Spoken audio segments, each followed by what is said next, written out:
त्वं शरणम ब्रजेश। खबर वन न्यूज चैनल पर ज्योतिष मार्गदर्शन में सभी जिज्ञासु श्रोताओं का अभिनंदन है, शुभ आशीर्वाद है। कार्तिक का महीना है, वैकुंठ चतुर्दशी है। आज हम भगवान कार्तिकेय जो शिव जी के पुत्र हैं, उन्हीं के नाम से कार्तिक का महीना होता है और ये आपकी कुंडली के अंदर मंगल के रूप में विराजमान रहते हैं। मंगल हमारे शरीर की ऊर्जा है और इनके साथ जिन ग्रहों का संयोग होता है वह वैसा ही फल स्त्री और पुरुष को अपने अपने कुंडली में भोगना पड़ता है। काल पुरुष की कुंडली में पहला घर लग्न और 8वां घर मंगल का निवास रहता है।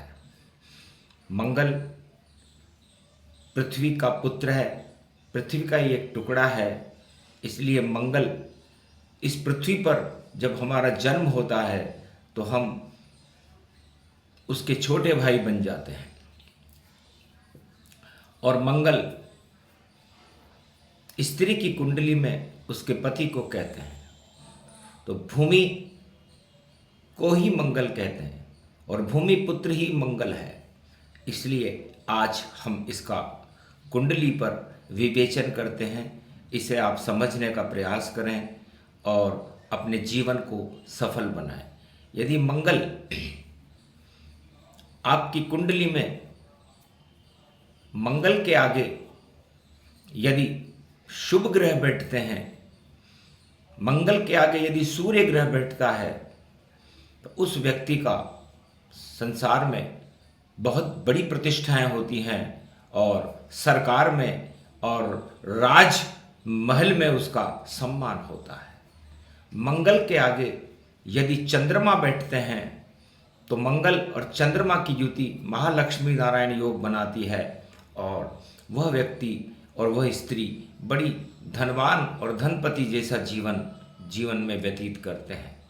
मंगल के आगे यदि बुध बैठते हैं तो वह व्यक्ति या वह स्त्री किसी व्यापार में संलग्न रहते हैं या किसी भी अच्छे व्यापार को करने में उनका योगदान रहता है।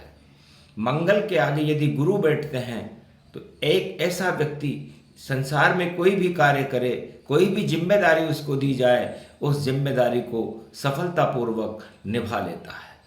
मंगल के आगे यदि शुक्र बैठें तो समझ लीजिए कि आपका धन आपकी स्त्री से आपको मिलेगा और आप अपनी स्त्री की हर बात मानोगे, यदि पुरुष की कुंडली में ऐसा योग है।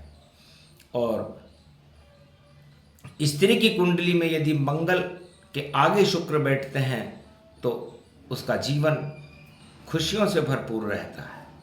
मंगल के आगे यदि शनि विराजमान हों तो समझ लो वो जीवन में दुखी रहता है, वैवाहिक जीवन में कटुता रहती है और टेक्निकल और तकनीकी कार्य उन्हें करने पड़ते हैं। मंगल के आगे ये स्थिति ज़्यादा शुभ नहीं मानी जाती। मंगल के आगे यदि राहु बैठते हैं तो उस व्यक्ति, यदि पुरुष की कुंडली है तो उस व्यक्ति के अपना कोई छोटा भाई होता ही नहीं है और होता है तो वह उसका साथ नहीं देता। मंगल राहु का योग आदमी को धोखेबाज बनाता है। जितने भी संसार में धोखा देने वाले पुरुष और स्त्रियां हैं, उनकी कुंडली के अंदर मंगल के आगे राहु आपको बैठा हुआ मिलेगा या मंगल और राहु साथ साथ बैठे मिलेंगे। इसे अंगारक योग कहते हैं और इस अंगारक योग के कारण उनकी जीवन एक अंगारा बन जाता है। तंत्र मंत्र सिद्धियों में वो व्यक्ति माहिर होते हैं। और मंगल के साथ यदि केतु विराजमान हो तो समझ लीजिए कि आपके जीवन की कैंची चल चुकी है और आपको इस जीवन में, वैवाहिक जीवन में, अपने गृहस्थ जीवन में कोई भी सफलता मिलने वाली नहीं है। हर जगह आपको दुख और साधु जैसा जीवन बिताना पड़ता है। तो मंगल और राहु, मंगल के आगे राहु जिस स्त्री की कुंडली में होता है या मंगल और राहु साथ होते हैं तो उसका वैवाहिक जीवन बिल्कुल भी अच्छा नहीं रहता और पति पत्नी में विवाद रहते हैं, और या तो वैधव्य जीवन, उसके पति की आयु को वो राहु क्षीण कर देता है, इसलिए उसको या तो वैधव्य योग भोगना पड़ता है, या अपने उसके पति बीमार रहते हैं।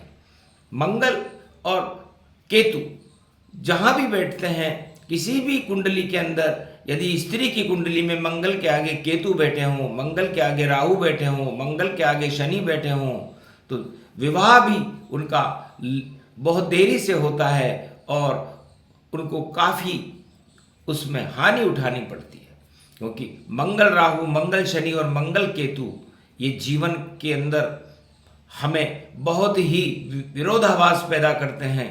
इसलिए जिन महिला और पुरुषों की कुंडलियों में मंगल और राहु का अंगारक योग हो, मंगल और शनि का योग हो, मंगल और केतु के योग हो, ऐसे सभी स्त्री पुरुषों को कार्तिक भगवान को अपना गुरु मानना चाहिए, उनका पूजन करना चाहिए, उनके दर्शन करने चाहिए और उनके मंत्रों का जाप करके षडानन, शिवपुत्र, गौरीपुत्र, कार्तिक मास के स्नान करने चाहिए और भगवान से उस जीवन में आने वाले व्यवधान को हटाने की प्रार्थना करनी चाहिए। यदि आपने किया सब तो मंगल हो सब काम और शुभता सब आ जाएगी। और ये मंगल का काम, तो मंगल सेनापति को कहते हैं। जिस लड़के या लड़की की कुंडली में सूर्य, मंगल और बुध, सूर्य, मंगल और शुक्र एक साथ बैठे रहते हैं, वो राजा होता है और उसकी पत्नी रानी के समान होती है और उनके जीवन में बड़ी खुशियां होती हैं।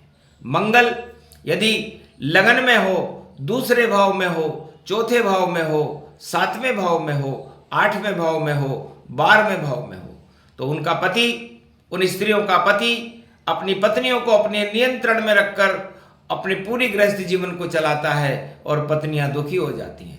इसे मंगल दोष कहते हैं। मंगल दोष की कुंडली में 1 भाव, 2 भाव, 4 भाव, 7 भाव, 8 भाव और 12 भाव में मंगल विराजमान रहते हैं। और यदि मंगल के साथ और भी पापी ग्रह विराजमान हो जाए, शनि हो जाए, राहु हो जाए, केतु हो जाए, तो उनका गृहस्थ जीवन तहस नहस हो जाता है। इसके लिए उज्जैन के अंदर मंगलनाथ महादेव के ऊपर इन दोषों का निवारण करना चाहिए, या कार्तिक भगवान की शरण में जाकर उनके दर्शन करके उनसे प्रार्थनाएं करनी चाहिए।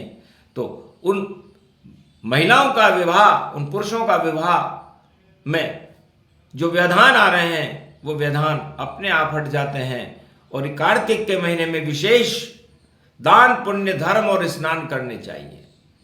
ये प्रसंग सूक्ष्म सुनाया और वाणी ने सबको बतलाया। सुने सुनाए ये प्रसंग तो मंगल नहीं हो व्यधान, और मंगल के आशीर्वाद को देते हैं कार्तिकेय भगवान। बोलो जय षडानन कार्तिक देव भगवान की जय, कार्तिक मास की जय। आज के आनंद की जय।